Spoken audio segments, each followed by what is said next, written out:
Hello, my name is Jonathan Eder, and today I'd like to talk about how to learn to play jazz piano. If you're interested in playing jazz, here's some tips that will help get you started. One of the first things that you need to understand is how to construct a major scale. Here's what a major scale sounds like. It has 8 notes. 1, 2, 3, 4, 5, 6, 7, 8. There's 12 major scales altogether. And this particular major scale starts on C. C, D, E, F, G, A, B, C.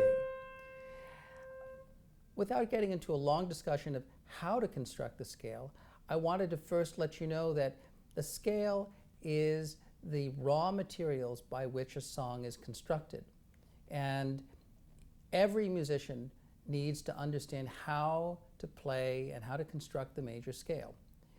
There are many good books and instruction manuals on that subject, and without getting too involved, I'd like to go a bit beyond that to say that we're not limited just to playing one note at a time. If we skip a note in the scale, we can begin to harmonize the scale. I've constructed thirds, and this is the basis by which music is harmonized. If I skip an additional note, we now have what's called a triad. And a triad is simply a 3-note chord. I'm going to create triads using only notes of this major scale.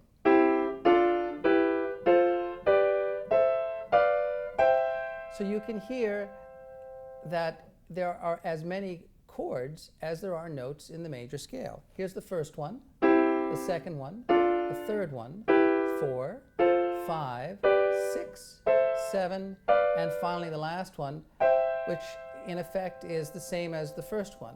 This is a C major triad. We also began on a C major triad. There are only 3 main types of harmonies that are contained within the scale. The term we use is diatonic. Diatonic, dia meaning in the, tonic meaning key. The first chord in the scale is a major chord. And we usually think of the major chord as the happy sounding chord. There's 3 main types of harmonies: major, minor, and diminished. So the first chord in the scale makes a major sound. The next one actually makes a minor sound. The third one is minor. The fourth one is major. The fifth one is major. The sixth one is minor. And the seventh one is diminished. And then we're back to major again. The reason the chords sound different is because the relationship between the notes actually changes, even though all of these notes are what we might call skips or thirds. I'm skipping keys, I'm skipping white keys on the piano. That's a generalization. Specifically, those types of thirds change. The first type of third we have is a major third, 2 whole steps. But the second type of third is a minor third. It's 1.5 steps. And this is something I'll be going into later. But in order to be able to be fluent on a musical instrument, one needs to understand the major scales. You also need to understand how to harmonize the scales. And the most fundamental type of harmony is the triad. Now, a jazz musician is not limited to triads. In fact, ordinarily, a jazz musician is going to play some type of a 7th chord. There's different types of 7 chords. If I skip an additional note and play 4 notes, I've now created this type of sound. Generally speaking, it's called a 7 chord because if you count from the lowest note in the chord to the highest note in the chord, 1, 2, 3, 4, 5, 6, 7, they're essentially 7 notes apart. And again, this is a generalization. 1, 2, 3, 4, 5, 6, 7, 8. So again, I'm starting on a C chord, D, E, F, G, A, B, and ending on C. The different types of 7th chords: major 7, dominant 7, minor 7, and minor 7 flat 5, also called half diminished 7. Those are the 4 diatonic 7th chords that are going to occur in a major scale. And the first chord is a major 7 chord, a minor 7 chord, a minor 7 chord, a major 7 chord, a dominant 7 chord. The word dominant, by the way, means 5th, and so this is the 5th chord in the scale. 6, minor 7, 7, minor 7, flat 5. It's called flat 5 because if I count up 5 notes from the lowest note, 1, 2, 3, 4, 5 to the 5th note, that 5th note actually is flatted. This is a B, and the 5th note in a B major scale, 1, 2, 3, 4, 5 is F sharp. And if I play the very next key to the left, the term we use is flat. And so that's why we call it a flat 5. Without getting into an overly specific discussion, I just want you to understand that there are reasons why some chords have certain names and other chords have different names. And then finally, we end on the major 7 chord again. These chords, we can give letter names or number names. Because we're in the key of C, the first chord is a C major 7 chord. C is the root of the chord, the lowest note. D, minor 7, E, minor 7, F, major 7, G, 7, A, minor 7, B, minor 7, flat 5, and finally C, major 7. However, we can also give them numbers based on their position or location in the scale. They're called scale degrees, and they become very useful as we're learning the 11 other major scales, because these same patterns occur in all of the 12 keys. So we could say this is the 1 chord, 2, 3, 4, 5, 6, 7, and finally, we wouldn't say 8 actually, we would say 1 again. And those are described with Roman numerals, uppercase Roman numerals for major chords and lowercase for minor or diminished chords. Now, once we've created those diatonic 7 chords, the next step is to be able to become fluent in manipulating those chords. So as an example, I could take the very first triad. Let's go back to the triads for a moment. This is a 3-note chord, C, E, G. Because there are 3 notes in the chord, it means that there's really 3 different ways I can play the chord. C, E, G, E, G, C, or G, C, E, and we call those inversions. And it's good to be able to get fluent to create chord inversions on every chord in the scale. That's the first chord. The second chord, D minor, D, F, A. If I take the D and I play it higher on the piano, we've now created first inversion. And if I take the lowest note, which is F, and I bring it up, I've now created another inversion, second inversion. So the first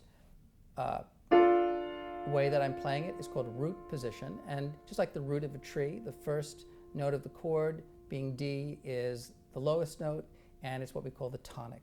D, F, A, that's root position. First inversion, second inversion, and so on. I could do that with all 7 diatonic triads in the scale. The next step is to go and do that with 7 chords. So C, skipping up to E, skipping up to G, skipping up to B. I'm saying that they're skipped simply because I'm skipping letters in the alphabet. If I start on C, well, the next letter in the alphabet is D, and the next letter would be E. So we're going from C to E, and we're skipping the letter D in the alphabet, and that's referred to in music as a skip. We can also refer to it as a third. But the notes in the chord are C, E, G, B, and that's a root position chord. That's C major 7 in root position. If I take the lowest note, C, and I bring it up an octave, and by octave, I mean that I've taken the low C and I've moved it up 8 notes. 1, 2, 3, 4, 5, 6, 7, 8. I've now created first inversion, E, G, B, C.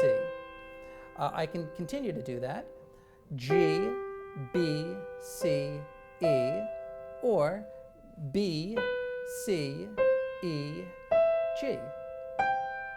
So there are 4 notes in that chord. Again, it means there are 4 different ways I can play it. Root position, first inversion, second inversion, and now third inversion.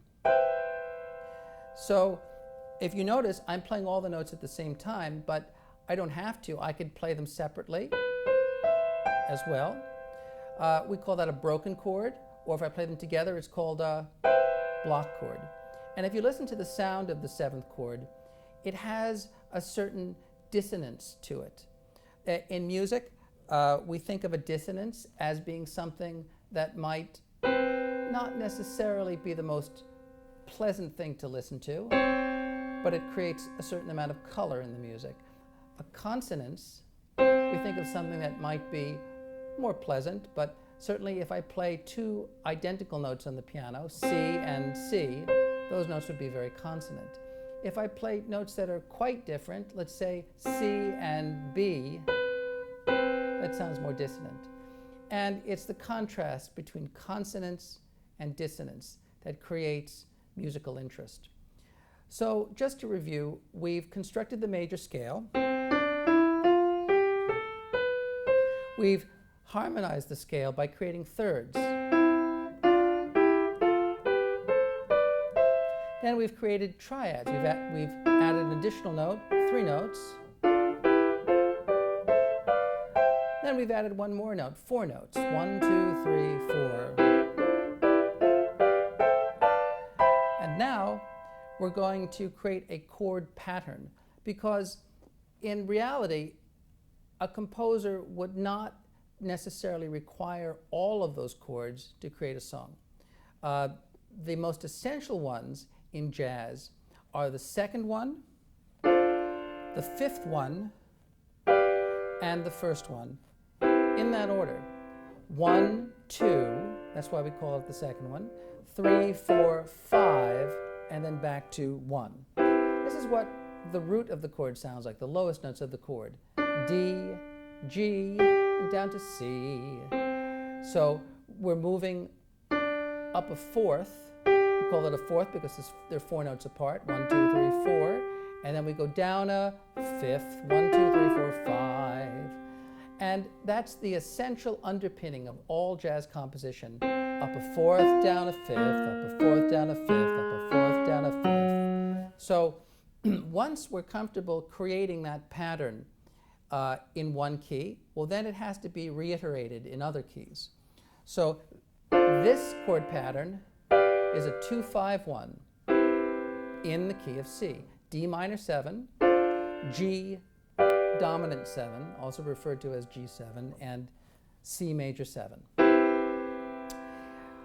The way I'm playing these chords is in root position, but if I were actually playing music, I probably would want the chords to sound a little bit smoother, and I would also want them to be a little more convenient in my hand.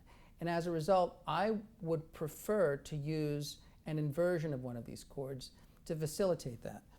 The 5th chord that I'm playing in root position, what I'd like to do is I'm going to take the top 2 notes and bring them down an octave down here. The notes in the chord are G, B, D, F. And if I take D and F and I bring them down here to D and F, I can actually keep my hand closer to that 2 chord, that D minor 7 chord. D minor 7 contains D, F, A, C. Well, G7, G, B, D, F, well, they actually share 2 notes. They share D and F. So those are what we call common tones. If I maintain the common tones and just change the tones that need to be changed, well then now I'm doing what's called voice leading. I'm taking each note, which we call a voice, like a voice in a choir, and I'm guiding them, I'm rearranging them, moving them smoothly so that they sound good, but they're also convenient to play. And that's what the 2-5-1 would sound like. It's a bit more musical, but in the beginning, one still wants to construct chords in root position because it's much more straightforward.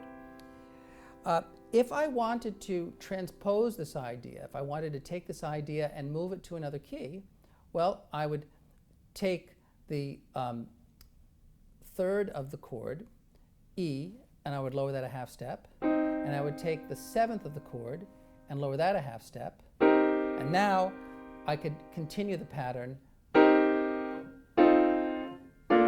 And that's what the same 2-5-1 would sound like, but now I'm in the key of B flat. I've actually gone down a whole step. So just to back up again, 2-5-1, D minor 7, G7, C major 7, C minor 7, F7, B flat major 7. And to continue the pattern, B flat minor 7, E flat 7, A flat major 7. And I could continue that pattern through 1, 2, 3, 4, 5, 6 keys before I got to C again. Well, that's only half the possibilities. After I've practiced them in those 6 keys, I would probably want to also practice them in 6 more keys because there are a total of 12 keys altogether. I might preface this by saying that even though there are essentially 12 keys that we play music in, 3 of those keys, when they're written down, can be written more than one way, but essentially there are 12 different keys. So that would sound like this. Or if I wanted to play them as a broken chord,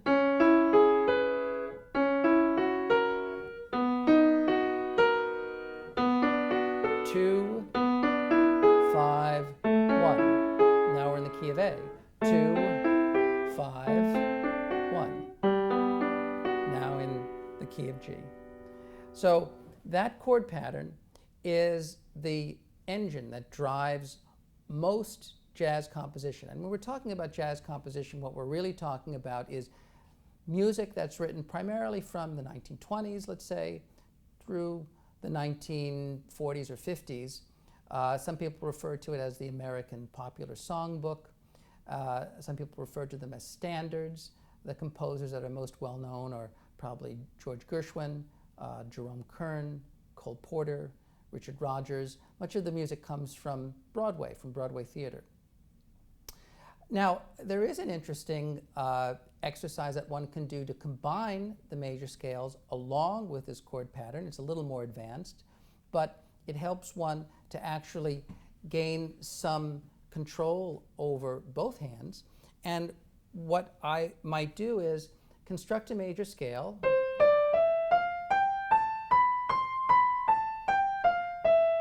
combined with the 2-5-1. And here's what it would sound like. The first 4 notes of the major scale, I'm using the D minor 7 chord in the left hand, the 2 chord. Now I'm going to change it to the 5 chord, G7. And then I'm going to change it again to the 1 chord, C major 7.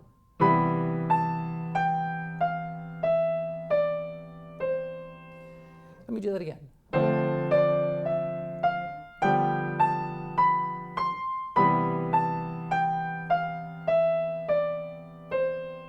So a classical musician might not necessarily be trained in this, although it would be advisable because it would certainly be useful. But a jazz musician really has to understand how to handle the 2-5-1. Let me play that again. Up the major scale, D minor 7, changing to G7, back down to C major 7. Now continuing the pattern to the key of B flat.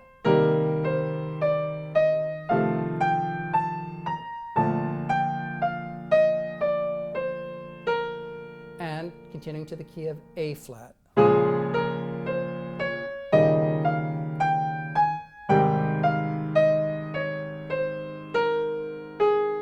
So that gives you a sense of what the underlying harmony sounds like together with the major scale. Now, there are a number of scales that are unique to jazz, one of which is called the blues scale, and it sounds like this. Those notes are not diatonic. And for our purposes at the moment, we're not going to delve too deeply into the blues scale. But it's interesting to point out that jazz has a very unique sound. Most of the sounds that we're used to listening to fall into one of two categories: major or minor, happy or sad. And jazz is interesting in that it almost sounds like it's neither major or minor. It's both and neither. It almost sounds like that. It's in the cracks there. And the piano, while it's incapable of actually bending a pitch, we can sometimes play in the cracks, as so to speak. We can also play grace notes and give the piano a sense, more of a sense of the human voice. So those are some interesting scales that can be adapted, but for our purposes, we really want to first understand how to play in a key comfortably. And by that I mean, how do you negotiate the notes in a major scale comfortably? There's only one major scale that uses all the white keys on the piano, and all 11 other major scales will require you to play some black keys. I might just digress for a moment and talk about the construction of the major scale, because it's quite interesting. The major scale can be thought of as two sets of four notes: 1, 2, 3, 4, 5, 6, 7, 8. And it's useful because each of these, what we call tetrachords, while the notes themselves are different, they actually share something in common. What they share is not the notes themselves, but the relationship between the notes, or the intervals. C to D is a whole step, and a whole step is two half steps, and a half step is the distance from one key to the very next key. So if, in this case, C and D on the piano, if there's a key in between, immediately in between, that's a whole step. D to E is also a whole step. E to F is a half step. And that's how the tetrachord is constructed. C to D, whole step. D to E, whole step. E to F, half step. Well, the next set of four notes, the next tetrachord, is constructed in the exact same way. G to A is a whole step. A to B is a whole step, and B to C is also a whole step. Now, the reason this is interesting is because every time we learn a major scale, what we're doing, in effect, is we're actually learning half of two other scales. And what I mean by that is the last part of the C major scale, C, D, E, F, G, A, B, C, actually functions as the first half of the G major scale. And if I take my left hand and immediately place it over my right hand and play the exact same notes, G, A, B, C, and follow the pattern, I can construct a new major scale. So I'm building off of my existing knowledge. G, A, B, C, D, E, F sharp, G. I require the F sharp to maintain the integrity of the intervals, or the distances between the two notes. D to E is a whole step because there's a key in between. E to F sharp is a whole step because there's also a key in between. And F sharp to G is a half step, and that's the tetrachord pattern. There's one thing that I may have left out, and that is that the interval that separates both the left and the right hand is a whole step. So the last note of the first tetrachord and the first note of the second, or the last tetrachord, is separated by a whole step. And we don't want to confuse that element in there. Let's go back for a moment. This is the G scale going down or descending. This is the C scale. Let's do that again. C, D, E, F, G, A, B, C. G, A, B, C, D, E, F sharp, G. Now I'll go back down. G, F sharp, E, D, C, B, A, G. Well, those are the notes of the tetrachord. And we're back to the C scale.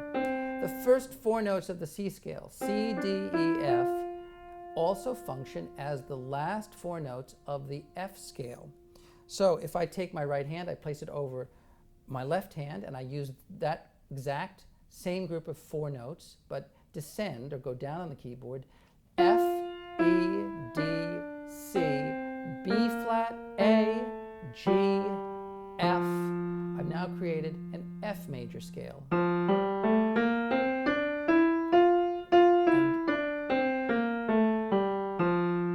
And F, G, A, B flat, C, D, E, F. I'm going to take my left hand, place it exactly over my right hand, use the exact same tetrachord, C, D, E, F, G, A, B, C. That's the C scale.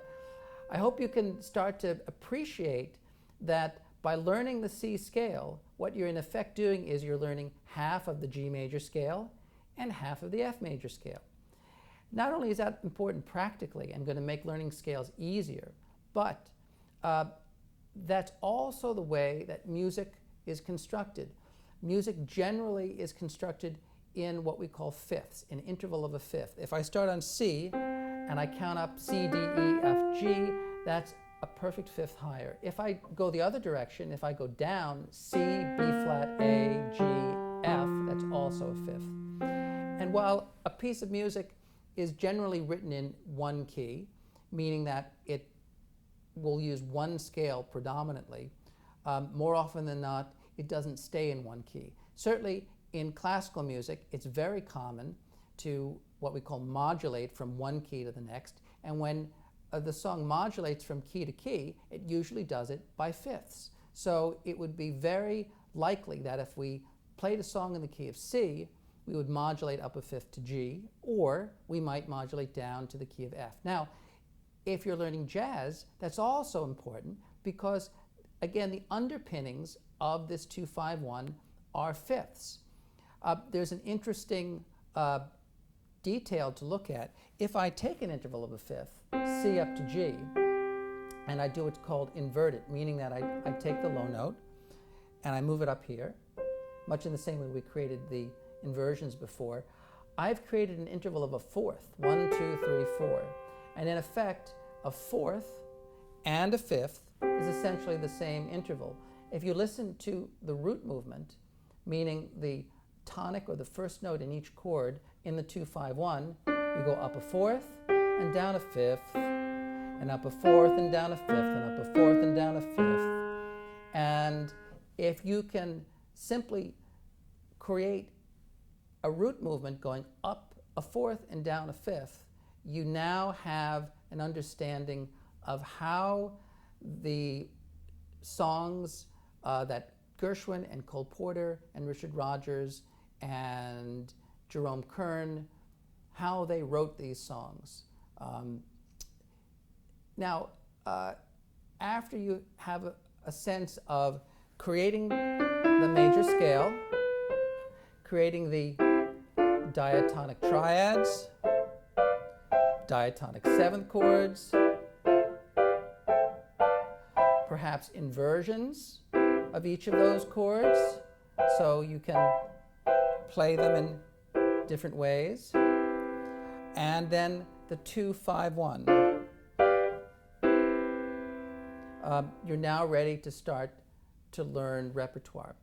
And there is a collection of songs that's representative really of hundreds, if not thousands of different songs that most jazz musicians will learn. And if you have a teacher, you want that teacher to be able to assign certain pieces of repertoire so that it will make learning these other songs much easier. Some of these songs use the 2-5-1. Some of them, though, use some other inventive patterns as well.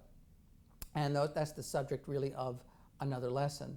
But this really is the essential rudiments that every jazz musician needs to know. And again, every musician in general needs to know. It would be very useful. One certainly can do any of these exercises on a guitar or a flute or a saxophone, and they actually are done on those instruments. I wanted to just talk about one other thing, and I wanted to take the notes of the major scale, and in the way that we created the inversions, I'd like to take those notes and create a similar scale, but I wanted to start on the fifth note of the scale.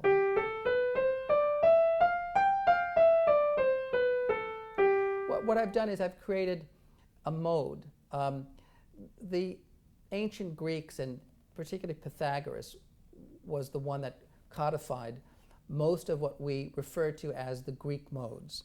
And if you take the major scale and reiterate those notes, but rather than starting on the C, start on the next note, D, you'll create other scales. And most of these are called modes. They're essentially archaic scales. They're not really used anymore. But in jazz, they are. And they all have names. You have an Ionian mode, a Dorian, Phrygian, Lydian, Mixolydian, Aeolian, and Locrian. And then we're back to the first scale again of the Ionian mode, which we refer to as the major scale now. If I played my 2-5-1 again, and rather than starting out with the major scale as I demonstrated before, I start out with one of the modes. Let's listen to the Mixolydian mode.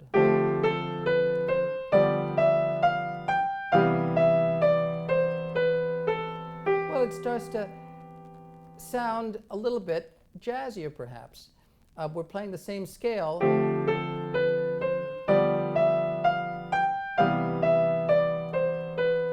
just from a different perspective. And if I transpose that idea,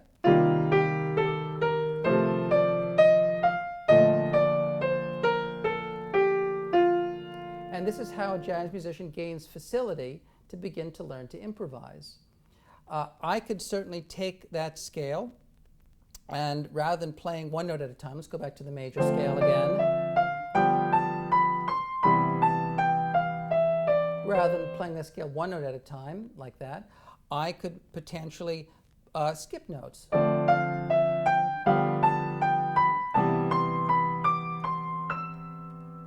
Or I could go down. I could create any number of patterns. I could also take the exact same notes that I have in my left hand as a block chord, D, F, A, C, and I could play the exact same notes in the right hand as a broken chord, D, F, A, C. So I'll play a block chord in the left hand, a broken chord in the right hand. 2, 5, 1. So I'm playing, again, the exact same notes in both hands. I'm playing the 2-5-1 chord, but I'm doing it in such a way as to play all the notes together in the left hand and the notes separately in the right hand. I'm going up, G7, down, and up. Well, that also has some qualities of a conventional jazz improvisation.